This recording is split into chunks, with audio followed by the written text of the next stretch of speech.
সব জায়গায় টাকা নিতে নিতে এই সিটি অফ জয়কে এবং বৃহত্তর কলকাতাকে মৃত্যু পুরুতে আপনারা পরিণত করেছেন।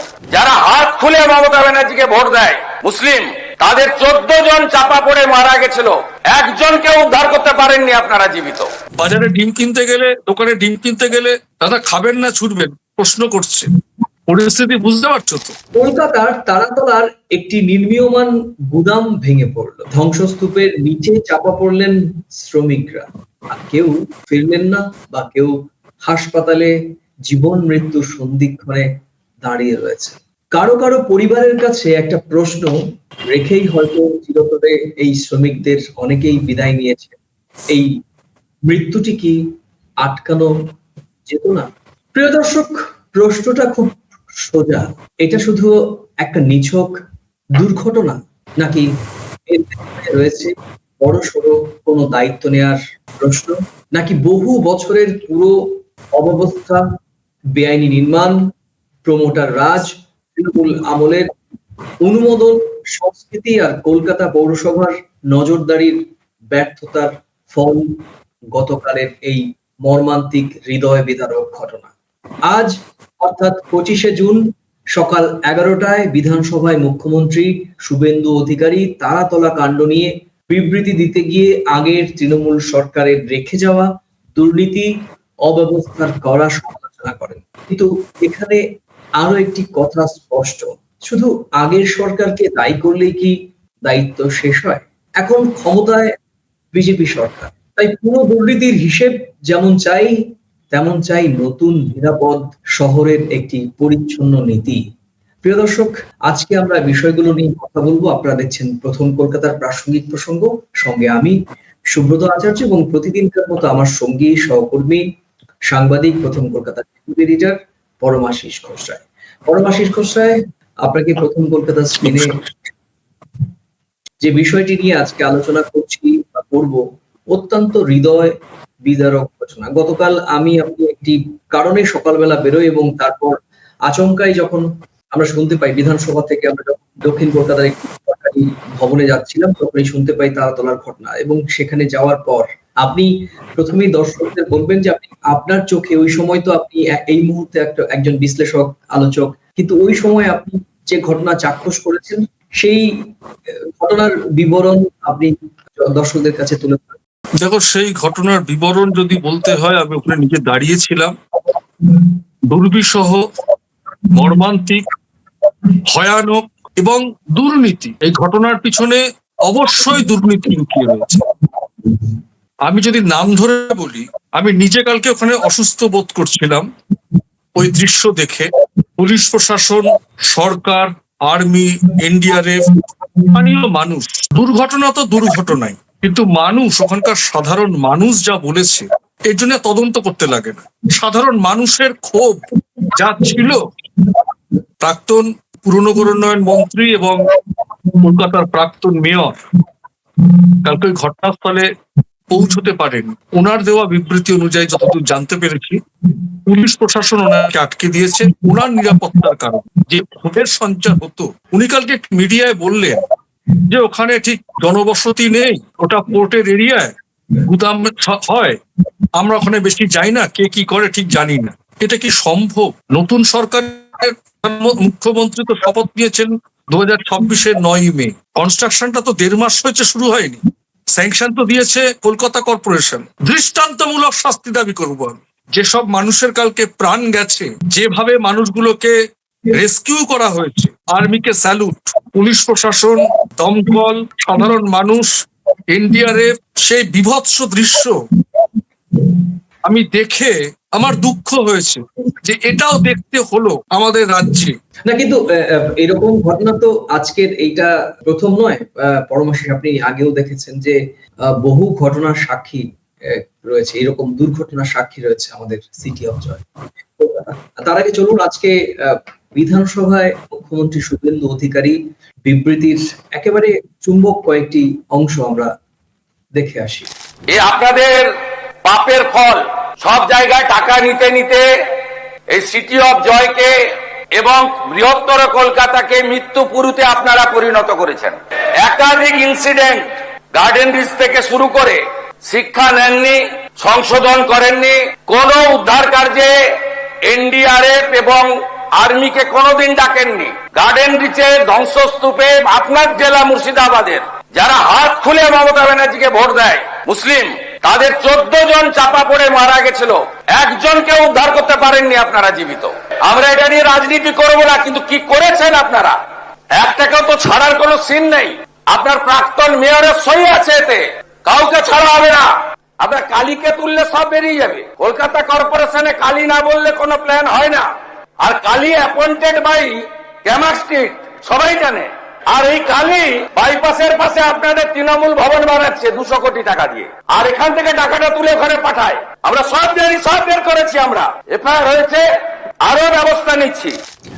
পরমাশিস, আপনি শুনলেন মুখ্যমন্ত্রী শুধু ব্যথিত নন, তিনি মানবিক এবং একই সঙ্গে তিনি কঠোর একজন প্রশাসক। আজকে মুখ্যমন্ত্রীর বার্তা থেকে আপনি কিভাবে দেখছেন বিষয়টা? মুখ্যমন্ত্রীর এই বার্তা আপনি কিভাবে বিশ্লেষণ করবেন বা তার বিবৃতি কিভাবে দেখছেন? দেখো, উনি যে কথা বলছেন, আমি যদি গতকালের ওনার সাংবাদিক সম্মেলনের কথা বলি, গতকাল দিয়ে শুরু করি। উনি কালকে ওইখানে পরিদর্শনে গেছিলেন। উনি ছিলেন, স্বাস্থ্যমন্ত্রী ছিলেন, পুর নগর উন্নয়ন মন্ত্রী ছিলেন, প্রতিমন্ত্রী সুমনা সরকার ছিলেন। সকলকে নিয়ে উনি যখন ফিরে এসে নবান্নে সাংবাদিক সম্মেলন করেছেন, উনি সাংবাদিকদের বলেছেন যে আমি ওখানে জনপ্রতিনিধি হয়ে গেছিলাম, মুখ্যমন্ত্রী নন। উনি বলেছেন সরকার সরকারের মতন চলবে, দল দলের মতন চলবে। উনি প্রশাসক হিসেবে উনি গতকালই বলেছিলেন বিধানসভায় আমি জানাবো। কি জানাতে পারেন? ওনার এই 1.5 মাসের সরকারের ওনার এখনো পর্যন্ত প্রতিটা মুহূর্তের যে পদক্ষেপ তিনি গ্রহণ করছেন, এটা পশ্চিমবঙ্গবাসী শুধু নয়, গোটা ভারত প্রশাসক কি হতে হয় সেটা শুভেন্দু অধিকারী মানুষকে ভরসা ইন যে কথাটা বলছেন, ট্যাগলাইন। দুর্ঘটনায় মানুষের প্রাণ গেছে, অবশ্যই দুঃখজনক, কিন্তু কেন এই দুর্ঘটনা ঘটলো? কাউকে যে রিয়াত করা হবে না, কাউকে যে ছাড় দেওয়া হবে না, উনি যে বললেন আজ, মানুষের তো এটাই চাওয়ার ছিল, এটাই তো পাওয়ার ছিল, মানুষ সেটা পাচ্ছে। এই সরকারের এই সরকারের 1.5 মাসের মধ্যে এই ঘটনাটা ঘটেছে। এই সরকারের এখন দায়িত্ব কি? যত মানুষগুলোকে বাঁচানো, উদ্ধার করা, দ্রুততার সঙ্গে চিকিৎসা দেওয়া। আমি নিজে ওখানে কালকে ছিলাম, 600 অ্যাম্বুলেন্স কিভাবে রেস্কিউ করেছে। কিন্তু মানুষের ক্ষোভ, ওই দুর্বিষহ ঘটনার চাইতেও মানুষের ক্ষোভ যেন আরো ভয়াবহতা নিয়েছিল। তারা বলেছে যে কি হচ্ছে ভেতরে, কারাই কাজটা করলো, কারা কোন ঠিকাদার করেছে। অনুমোদন দিয়ে দিলে কি মানে একটা বাচ্চা ছেলে স্কুলে গেল, ক্লাসের মধ্যেই স্যারের দায়িত্ব, স্কুলের প্রেমিসেসের কোনো দায়িত্ব নেই? এটা কোনোদিন হতে পারে? তার নজর হবে না, দেখভাল হবে না? ওটা পোর্টের এরিয়া, স্যাংশন দিচ্ছে তো কলকাতা কর্পোরেশন। এগুলো যেতে হবে, বুঝতে হবে। এবং গণমাধ্যম, সাধারণ মানুষ কি চেয়েছিল, কি পেয়েছে, আর তার কি প্রতিদান মানুষ বুঝিয়ে দিয়েছে। তো মানুষ তো সরকারকে ভরসা করবেই, আর সেই ভরসার হাতটা যে উনি রাখছেন মানুষের কাছে, এ তো আর বলার অপেক্ষা রাখে না। একদমই। শুভেন্দু অধিকারী, আজকে মুখ্যমন্ত্রী শুভেন্দু অধিকারী যে কথাগুলো বলেছেন, আপনি এর আগে এই ধরনের মর্মান্তিক হৃদয় বিদারক ঘটনার পরপরই আমরা দেখেছি। যদিও বিষয়টি এই মুহূর্তে আলোচনা বা বিতর্কের বিষয় নয়, তবুও বলছি যে আগেকার মুখ্যমন্ত্রী অর্থাৎ আমাদের প্রাক্তন মুখ্যমন্ত্রী মমতা বন্দ্যোপাধ্যায় এই ধরনের ঘটনা ঘটলেই তিনি একেবারেই নবান্ন থেকে সাংবাদিক বৈঠক করে, গতকাল তো আপনি দেখেছেন, আপনি যেটা বলছিলেন যে মুখ্যমন্ত্রী যখন ফিরে গিয়ে তাৎক্ষণিক একটি সাংবাদিক সম্মেলন করেছিলেন গতকাল সন্ধ্যের সময়, তখনই তিনি বলেছেন যে ক্ষতিপূরণের বিষয় বা এ বিষয়ে আমি আরো বৃত্তান্ত সব, যেহেতু বিধানসভা চলছে, বিধানসভায় আমি কালকে সকাল 11টায় বিবৃতিও সেখানে, এবং আজকে ঠিক যেমন কথা ঠিক তেমনই দেখা গেল যে মুখ্যমন্ত্রী বললেন, এবং কোট আনকোট উনি বললেন যে কোনো টাকা দিয়ে তো এই মানুষগুলোর প্রাণ ফিরিয়ে আনা সম্ভব নয়, বা এই বেদনার তুল্যমূল্যও হবে না। কিন্তু সরকারের তবুও কোথাও একটা দায় থাকে, ক্ষতিপূরণের একটি রীতি রয়েছে প্রশাসনিক বা সরকারি ভাবে।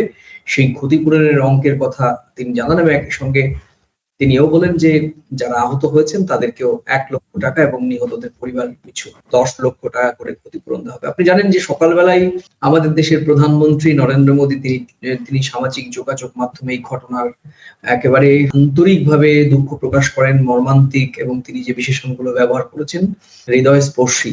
এবং সঙ্গে তিনিও তার পিএমও যে রিলিফ ফান্ড বা প্রধানমন্ত্রীর যে দপ্তর সেখান থেকেও নিহত এবং আহতদের পরিবার পিছু ক্ষতিপূরণের যে অর্থ সেটি দেবার জন্য প্রতিশ্রুতি দেন এবং ইতিমধ্যে সেই প্রক্রিয়াটি শুরু হয়েছে। আর একটি তথ্য এখানে না বললেই নয়, মুখ্যমন্ত্রী আজকে বলছিলেন যে আগামী 31শে জুলাই পর্যন্ত বিশেষ করে কয়েকটি পৌর এলাকার বাণিজ্যিক প্রকল্পের ক্ষেত্রে নির্মাণ কাজ অডিট না হওয়া পর্যন্ত বন্ধ রাখা হবে এবং এক্ষেত্রে তিনি একটি কমিটি গড়ে দিয়েছেন এবং আপনি জানেন যে খড়গপুরের আইআইটি থেকে একজন উচ্চপদস্থ আধিকারিক বা বিশেষজ্ঞ তাকে ইনক্লুড করা হয়েছে বা এই অডিট কমিটির মধ্যেখানে।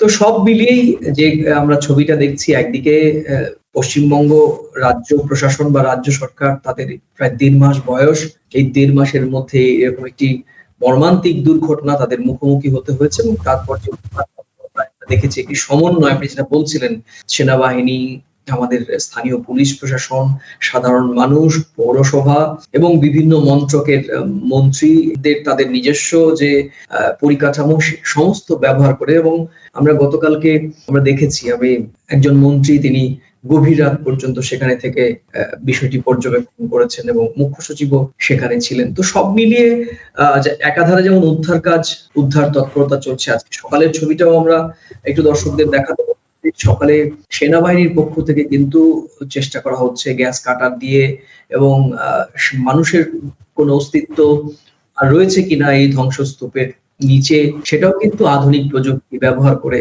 খোঁজবার চেষ্টা করা হচ্ছে এবং সেনাবাহিনী আপ্রাণ চেষ্টা করছেন যে শেষ ধ্বংসস্তূপের মাঝখান থেকে যদি কোনো জীবিত নির্মাণ শ্রমিকের দেহ উদ্ধার করা সম্ভব হয়, সেটাও কিন্তু তাদের পক্ষ থেকে আমরা দেখেছি আপ্রাণ চেষ্টা। তো সব মিলিয়ে যে ছবিটা আমরা আমাদের কাছে এখন এসে পৌঁছেছে, সেই ছবিটা প্রশাসনিক তৎপরতা, একদিকে সরকারের মানবিক চেহারা এবং অন্যদিকে বিগত সরকারের, তৃণমূল কংগ্রেসের সরকারের সময় হওয়া দুর্নীতি, পুরো প্রশাসনিক অব্যবস্থা যে কোনো রেয়াদ এই সরকার করবে না, সেটিও কিন্তু মুখ্যমন্ত্রীর আজকের যে বিবৃতি সেখান থেকে পরিষ্কার হয়ে গিয়েছে। পরবর্তী একদম শেষ দিকে আমরা চলে এসেছি আলোচনার।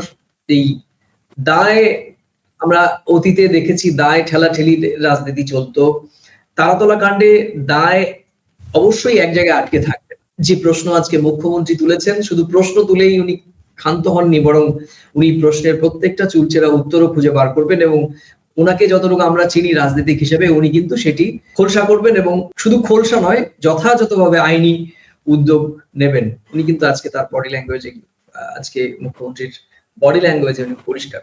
দেখো, বাণিজ্যিক ভাবে বিষয়টা যে উনি যে কাজটা বন্ধ রাখার কথা বলেছেন, সেই বন্ধ রাখার মধ্য দিয়ে যে রিভিউ হবে, নজরদারি করার প্রয়োজন আছে, তবেই তো কঙ্কালসার চেহারাটা বেরিয়ে আসবে। সেটা না বেরোনো পর্যন্ত উনি যে কাজটা স্থগিত রাখার নির্দেশ দিয়েছেন, এটা অ্যাবসলিউটলি কারেক্ট নয়, 1000% কারেক্ট।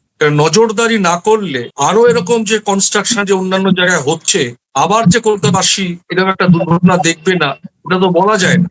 তো স্বাভাবিকভাবে এই পুরো কাজটাকে যে বন্ধ করার নির্দেশ দিয়েছে গোটা কলকাতা শহর বা অন্যান্য জায়গায় যে বাণিজ্যিক যে কনস্ট্রাকশন গুলো স্যাংশন হয়ে গেছে, তার রিভিউ না করে কেমন স্যাংশন হয়েছে, কি কাজ হয়েছে, এটা যদি খতিয়ে না দেখা হয়, তাহলে কঙ্কালসার চেহারাটা বেরোবে কি করে? একটা কঙ্কালসার চেহারার আস্ফালন বা ফলন তো আমরা গতকালকে দেখলাম 12:09 দক্ষিণ কলকাতা তারাতলায় যে ঘটনাটা ঘটেছে। তো একদম প্রশাসক হিসেবে আমি আবারও বলছি, 1000% কারেক্ট সিদ্ধান্ত। যদি এটাকে আরো এক্সটেন্ডেন করে খুঁজে বার করার জন্য, তাহলে মনে হয় নিরীহ মানুষের প্রাণ আগামী দিন বাঁচবে। ক্ষতিপূরণ সরকার দিয়ে দিল, সেটা তো বড় কথা না। ক্ষতিপূরণ তো একটা অফিসিয়াল প্রসেস, কিন্তু ক্ষতিপূরণ দেওয়ার মতন পরিস্থিতি সরকারকে হবে কেন? সেটা কার দায়ভার সেটা বাংলার মানুষ বুঝতে পারছে। 1.5 মাসে তো আর কনস্ট্রাকশনটা হয়নি, দুধ কা দুধ পানি কা পানি পরিষ্কার হয়ে যাবে। আমার ধারণা মাননীয় মুখ্যমন্ত্রী এই যে রিভিউ কমিটি হবে, যে খতিয়ে দেখা হবে, তার সমস্ত বিবৃতি উনি রাখবেন পশ্চিমবঙ্গবাসীর কাছে, যে আগামী সরকার বিগত সরকার কাকে কিরকম স্যাংশন দিয়ে গেছে, কি কি কাজ হয়েছে, তখনই বোঝা যাবে। আর মানুষ তো বুঝিয়ে দিয়েছে কোনটা দুধ আর কোনটা পানি। নালে দেখতে পাচ্ছ এখন আর কেউ ভরিতে সোনা কেনে না, 10 গ্রাম 20 গ্রাম 30 গ্রাম না, কেজিতে কেজিতে সোনা। বাজারে ডিম কিনতে গেলে, দোকানে ডিম কিনতে গেলে দাদা খাবেন না ছুটবেন প্রশ্ন করছে। পরিস্থিতি বুঝতে পারছো তো? বেশ, পরমাশিস, আমাদের সিটি অফ জয় কিন্তু ভেঙে পড়ার ইতিহাস কম নয়। আপনার মনে আছে 2024 সালে গার্ডেন ব্রিজে বেআইনি নির্মাণ বাড়ি ভেঙে 13 জনের মৃত্যু হয়েছে। আপনার নিশ্চয়ই মনে আছে 2018 সালের একেবারেই গা হিম করা ঘটনা, মাঝেরহাটের সেতু ভেঙে পড়ার ঘটনা। সেই ঘটনা শহরের পুরো পরিকাঠামো রক্ষণাবেক্ষণ নিয়ে বড়সড় প্রশ্ন ওঠে, কিন্তু তখন তারপরেও এই ঘটনা আমাদের দেখতে হচ্ছে, তারপরেও দেখতে হলো। এর 2 বছর পেছনে যদি আমরা যাই, 2016 সালে পোস্তা উড়ালপুল ভেঙে পড়ার ঘটনা সারা পৃথিবী জুড়ে আলোচনার কেন্দ্রবিন্দু হয়ে দাঁড়িয়েছিল সিটি অফ জয়। নির্মাণ, তদারকি, প্রকল্প পরিচালনা সবকিছু নিয়ে বড় সড় প্রশ্ন তৈরি হয়েছিল। তখনও তৃণমূল কংগ্রেসের সরকার চুপ ছিল। কি বলবেন? মানুষ কথায় বলে, মানুষ থেকে শেখে, থেকে শেখে আরো ত্বরান্বিত করেছে, থেকে যাওয়াটাকে আরো ত্বরান্বিত করছে। তো এই সরকার যে এখন সমস্ত কাজ বন্ধ রেখেছে, আরো বন্ধ থাকুক না। মানুষের প্রাণ যাবে না, প্রমোটাররা কামাবে, ঠিকাদাররা কামাবে, কাটমানি নেবে। ওখানকার কাউকে স্থানীয় লোকেরা বলছিল তো 10 কড়াই বালির সঙ্গে 1 কড়াই সিমেন্ট দিচ্ছে, বা 10 বস্তা বালুর সঙ্গে 1 বস্তা সিমেন্ট যাচ্ছে। ওখানকার লোকেরা বলেছে, বিভিন্ন মিডিয়ার রেকর্ড আছে, আমরাও দেখিয়েছি তো, সাধারণ মানুষ ওখানে বলেছে। এগুলো যদি রিভিউ করে দেখতে চায় সরকার, অবশ্যই দরকার, অবশ্যই। পরমাশিস, কলকাতার নগর ব্যবস্থাপনায় বড়সড় ত্রুটি রয়েছে এবং সেই ত্রুটির তালিকাটি কিন্তু অনেক দীর্ঘ। তবুও সংশ্লিষ্ট বিশ্লেষকদের সেই ত্রুটির তালিকা থেকে আমরা 5টি ত্রুটি যদি এক এক করে বলি। প্রথম 5 নম্বরের ত্রুটিটি কি বলুন তো? দুর্ঘটনার পর উদ্ধার ব্যবস্থার প্রস্তুত, যেটি আজকে মুখ্যমন্ত্রী শুভেন্দু অধিকারীও বিধানসভায় তার বিবৃতিতে বলেছেন যে উদ্ধার করার পর যে গ্যাস কাটার সেই পুরনো প্রাচীন মানধাতার সময়ের রয়েছে। দুর্ঘটনার পর উদ্ধার ব্যবস্থার প্রস্তুতি। এনডিআরএফ এর ধ্বংসস্তূপ উদ্ধার প্রশিক্ষণ নির্দেশিকায় পরিষ্কার করে বলা রয়েছে, প্রস্তুতি হচ্ছে সবচেয়ে বড় কার্যকর এই ত্রুটি ব্যবস্থাপনার ত্বরান্বিত করার কৌশল। অর্থাৎ দুর্ঘটনার পরে দল পাঠানো, শুধুমাত্র দল পাঠানো নয়, বরং আগে থেকেই এলাকা ভিত্তিক উদ্ধারে সক্ষমতা তৈরির জন্য সংশ্লিষ্ট প্রযুক্তিগতভাবে আধুনিক প্রযুক্তি সম্পন্ন এই উদ্ধার অভিযানে যে যন্ত্রপাতি ব্যবহার করা হবে সেই যন্ত্রপাতিগুলো প্রস্তুত রাখা। চতুর্থ ত্রুটি হচ্ছে শ্রমিক সুরক্ষার অভাব। শহরে বড় নির্মাণ হচ্ছে, কিন্তু শ্রমিকের জীবনকে অনেক সময় সবচেয়ে সস্তাভাবে ভেবে নেওয়া হয়। সংশ্লিষ্টরা সেটা ভাবছেন বা ভাবেন, এখনো সেই ত্রুটি রয়েছে। তৃতীয় ত্রুটিটি পুরনো বিপজ্জনক বাড়ি। টাইমস অফ ইন্ডিয়ার একটি রিপোর্টে বলা হয়েছে, পরমাশিস, কলকাতায় প্রায় 3000 অনিরাপদ বাড়ির মধ্যে 300টি অন্তত পক্ষে মারাত্মক ঝুঁকিপূর্ণ বাড়ি, যে বাড়িগুলো বর্ষার সময় ভেঙে পড়ার প্রবল সম্ভাবনা বা আশঙ্কা থাকে। এবং এটি কিন্তু সিটি অফ জয় কলকাতার যে কোনো বড় ধরনের দুর্ঘটনার একটি কারণ বা দৃষ্টান্ত হতে পারে। দ্বিতীয় ত্রুটিটি কি? বেআইনি নির্মাণ চিহ্নিত করেও সময় মতো তা ভেঙে না দেয়া বা মেরামত না করা। টাইমস অফ ইন্ডিয়া রিপোর্ট বলছে যে কলকাতা পৌরসভার নজরে প্রায় এমন 3000 নির্মাণ রয়েছে যা রেড জোন তালিকায়। সেখানে নির্মাণ বিধি লঙ্ঘনের অভিযোগ গুরুতর। তিলজলা, তপসিয়া, ইকবালপুর, খিদিরপুর, গার্ডেন ব্রিজ, মেটিয়াব্রুজ, বড়বাজার, চিতপুর এসব এলাকাকে অত্যন্ত ঝুঁকিপূর্ণ হিসেবে কলকাতা পৌরসভা থেকে চিহ্নিত করা হয়েছে, কিন্তু ব্যবস্থা কোথায়? পরমাশিস নেই। এবং প্রথম ত্রুটিটি কি? নির্মাণের অনুমোদন মাঠ পর্যায়ে বাস্তব নির্মাণের ফাঁক, কাগজে এক আর বাস্তবে আরেক। কি বলবেন সংক্ষেপে? দেখো, এই সরকার এসেই তো পাকসার কাছে বাড়ি ভাঙলো। আমাদের রাজ্যের কিছু রাজনৈতিক দল, নেতা তারা কোর্টে চলে যান। অবশ্যই আইনের কে সবার আগে সম্মান দিতে হবে, কিন্তু দেখো বাস্তবতাটা কি। এখন যদি সরকার কোনো বেআইনি নির্মাণ বা রিভিউ করে দেখা গেল যে এইটা ঠিক নেই, বাড়িটা ইঞ্জিনিয়াররা বললেন, রিভিউ কমিটি, তদন্ত কমিটি বা এসব যদি দেখা যায় যে বাড়িগুলো বেআইনি বা ঠিক মতন পরিকাঠামোগত অবস্থায় নেই, ভেঙে ফেলার নির্দেশ, আবার আরেক দল কোর্টে চলে যাবে। কিন্তু মানুষের প্রাণটা আগে না কোর্টে চলে যাওয়াটা আগে? আমার প্রশ্নটা এখানে। মানুষকে অধিকার অবশ্যই তুমি পাইয়ে দেবে, সেই অধিকার পাইয়ে দিতে গিয়ে মানুষ কোথায় বসবাস করবে? নিরাপদ জায়গায় বসবাস করবে না বিপজ্জনক জায়গায় বসবাস করবে? সরকার তো ভাববেই যদি দেখে যে বেআইনি নির্মাণ। বা আমরা দেখেছি বাক্সার কাছে বাড়ির গ্যাপিং কি 6 ইঞ্চি গ্যাপ একটা বাড়ির সঙ্গে একটা বাড়ির। এটা কি বিজ্ঞান ভিত্তিক? কাগজে স্যাংশন আছে, কাজটা কিভাবে হয়েছে এটা খতিয়ে দেখবে না? তা সরকারের কাছে তো এটাই সাধারণ মানুষের চাহিদা হওয়া উচিত যে আমরা কোথায় থাকবো, কিভাবে থাকবো, কতটা নিরাপদে থাকবো। সরকার যদি এটা দেখে অবশ্যম্ভাবে সাধুবাদ জানানোর বিষয়। কিন্তু অনেকে আছেই চমকদারি, চটকদারি, তারা কোর্টে চলে যাবে, একটা স্টে অর্ডার নিয়ে আসবে, একটা রায় নিয়ে আসবে, অনেকটা অধিকার পাইয়ে দিলাম। ভাই মানুষটা কোথায় থাকছে দেখ। প্রাক্তন পুরনগর উন্নয়ন মন্ত্রী কলকাতার মেয়র বলে দিলেন ওখানে জনমানবহীন শূন্য, ওখানে মানুষজন থাকে না, আমাদের যাতায়াত করেন, ওটা পোর্টের এরিয়া, দায়িত্ব এড়িয়ে গেল। এটা কোনো কথা হলো ভাই? একদমই। পরমাশি আমরা শেষ করব, একদম শেষ দিকে যাচ্ছি। তারাতলা আমাদের চোখে আঙুল দিয়ে দেখিয়ে দিয়েছে ঠিক কলকাতার উন্নয়নের গল্পের নিচে কতটা দুর্বল কাঠামো এখনো লুকিয়ে রয়েছে। তৃণমূলের দীর্ঘ শাসনে কলকাতা পৌরসভা যে অব্যবস্থা, বেআইনি নির্মাণের সংস্কৃতি, প্রমোটার প্রভাব আর নজরদারির ব্যর্থতা তৈরি করেছে, তার মূল্য আজ সাধারণ শ্রমিক দিচ্ছেন, তাদের পরিবার দিচ্ছেন। কিন্তু বিজেপি সরকারের দায়িত্ব এখান থেকেই শুরু। পরমাশিস বাবু, মুখ্যমন্ত্রী শুভেন্দু অধিকারী যদি সত্যি তৃণমূলের আমলের দুর্নীতি সামনে আনতে চান, তাহলে শুধু বিধানসভায় ভাষণে নয়, বরং ফাইল খুলতে হবে, নাম বলতে হবে, মামলা করতে হবে, চালাতে হবে, আর কলকাতার নগর ব্যবস্থাকে নতুন করে দাঁড় করাতে। শেষ কথা বলবো শুধু আমাদের এটাই এটুকুই, প্রত্যাশা থাকবে, আমাদের এটাই প্রত্যাশা থাকবে যে মানুষ যেন সুস্থভাবে, সুন্দরভাবে এই সরকারের দ্বারা পরিচালিত হয়ে শান্তিতে বসবাস করতে পারে কলকাতার মাটিতে, সেটা শ্রমিক হোক, কৃষক হোক, যেই হোক। তাই প্রথম কলকাতা শেষ কথা এটাই বলতে চায়, তারাতলায় শুধু একটা গুদাম ভাঙেনি, ভেঙে পড়েছে কলকাতার পুরনো পুর ব্যবস্থার মুখোশ। আর এবার পরীক্ষা বর্তমান বিজেপি সরকারের। তৃণমূলের জঞ্জাল দেখিয়ে তারা থেমে যাবে, নাকি সেই জঞ্জাল সরিয়ে কলকাতাকে সত্যি নিরাপদ শহর বানাবে, আর আমরা গর্ব করে বলবো সিটি অফ জয় কলকাতা। প্রিয় দর্শক, আজকে এ পর্যন্তই। আবার দেখা হবে নতুন কোনো প্রাসঙ্গিক প্রসঙ্গ নিয়ে। ততক্ষণ ভালো থাকুন, সুস্থ থাকুন এবং সবাই নিরাপদে থাকুন। আর হ্যাঁ, এই অনুষ্ঠানে করা মন্তব্য, তথ্য, কোন বিষয়ের সঙ্গে আপনি সহমত কিংবা ভিন্নমত তা লিখে জানাতে ভুলবেন না। আজ এ পর্যন্তই। নমস্কার। নমস্কার।